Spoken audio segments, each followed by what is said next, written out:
Welcome back to my channel Suchi's daily vlog. একইভাবে আবারও আমি চলে এলাম।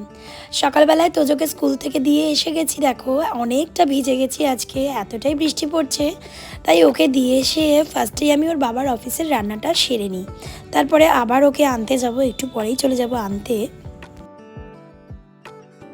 এই যে জাস্ট স্কুল থেকে ওকে নিয়ে এসেছি, ও ছোটো ভাইয়ের সঙ্গে খেলছে আর এদিকে আমি স্নান করে পুজোটা করে নিলাম। ভালো করে পুজো করে অনেকখানি টাইম নিয়ে যদি পুজো করি না, তাহলে মনটা কিন্তু সত্যিই অনেকটা শান্তি হয়। আর এখন ওয়েদারটা যা সুন্দর, আমার তো এমনি মন মেজাজ একটু ভালোই থাকে। হ্যাঁ, আসলে প্রচণ্ড গরম পড়েছিল, সবাইরই কষ্ট হচ্ছিল জানি। যাই হোক, পুজো করে নিয়ে আজকে একটু আলপনাও দিয়ে দিলাম। আলপনাটা তুলি দিয়ে করেছি। আর একদম চলে এলাম দেখো বিকেলবেলায়। আজকে বিকেলে যাচ্ছি একটা নিমন্ত্রণ বাড়ি, আর বাবার বন্ধুর আর কি গৃহপ্রবেশ। ওরা নতুন বাড়ি করেছে, তো সেখানে গৃহপ্রবেশ আছে, ওখানেই যাচ্ছি। ওর বাবা বলেছে একটু রাত করে আসবে, ফিরবে। ওর বাবা ডাইরেক্ট ওখানে চলে যাবে, আর আমি দুই ছেলেকে নিয়ে এখন ওদের বাড়িতে আসছি। একই পাড়ার মধ্যে বাড়ি, আমরা সব বন্ধুরাই, মানে বন্ধুর মতন আর কি, ওনার ওয়াইফ সবাই আর কি। এই যে দিদি আমাকে ঘর ঘুরে ঘুরে দেখাচ্ছে, কি সুন্দর করেছে দেখো। ওদের নিজেদের জমিতেই ওদের বাড়িটা হয়েছে।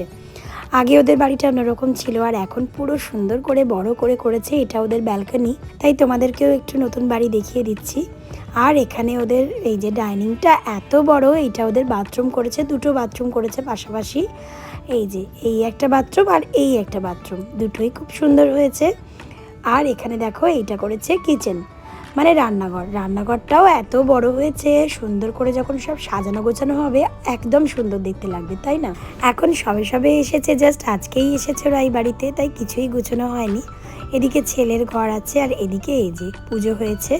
এখানে নারায়ণ পুজোটা হয়েছে, আর কি সুন্দর করে এঁকেছে দেখছো দেয়ালে। এগুলো কিন্তু ব্রাহ্মণ মশাই এঁকেছে। হ্যাঁ, সবই তোমাদের সঙ্গে শেয়ার করলাম। আর এটা হলো ওনাদের শাশুড়ি মায়ের ঘর।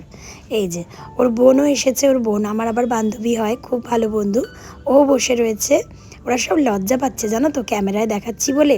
আর আমি সব পাড়ার কাকিমা জেঠিমারা এসছে, সবার সাথে একটু বসে গল্প করছি। আরও বন্ধুদের ওয়াইফ এসছে, বন্ধুরা এসছে, তাদের বউরা এসছে, সবার সাথে বসে গল্প করছি। বাচ্চারা তো বাচ্চাদের মতন করেই খেলায় মত্ত হয়ে গেছে।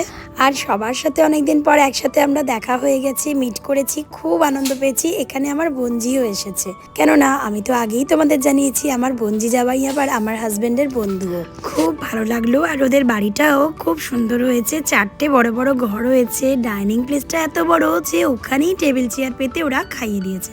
আর পুচকু বেবিটাকে দেখছো, ও কিন্তু নতুন বাড়িতে চলে এসেছে। আর এই দেখো কত বড় ডাইনিং হলটা, সেখানেই ওরা মানে পুরো টেবিল চেয়ার পেতে খাওয়া বসিয়ে দিয়েছে। আর মেনুতে ছিল লুচি, ছোলার ডাল, আর ছিল পোলাও, আর ছিল আলুর দম, আর একটা কোপ্তা টাইপের ছিল আমের চাটনি, আর ছিল রসগোল্লা। সেইভাবে হয়তো পুরোটা মানে অনেকটা দেখাতে পারলাম না। যাই হোক, খাওয়া দাওয়া করে এবারে উপরে এসেছি ঠাকুর ঘরটা দেখতে। ঠাকুর ঘরটা আগেই দর্শন করা উচিত ছিল, কিন্তু আমি না জানতামই না যে ওদের উপরে আলাদা করে ঠাকুর ঘর আছে, তাই তোমাদের সঙ্গে দেখিয়ে দিলাম। আর আজকের ব্লগটা কিন্তু এখানেই রাখছি, অনেকটা রাত হয়ে গেছে। সবাই খুব ভালো থেকো, আসি তবে, টাটা।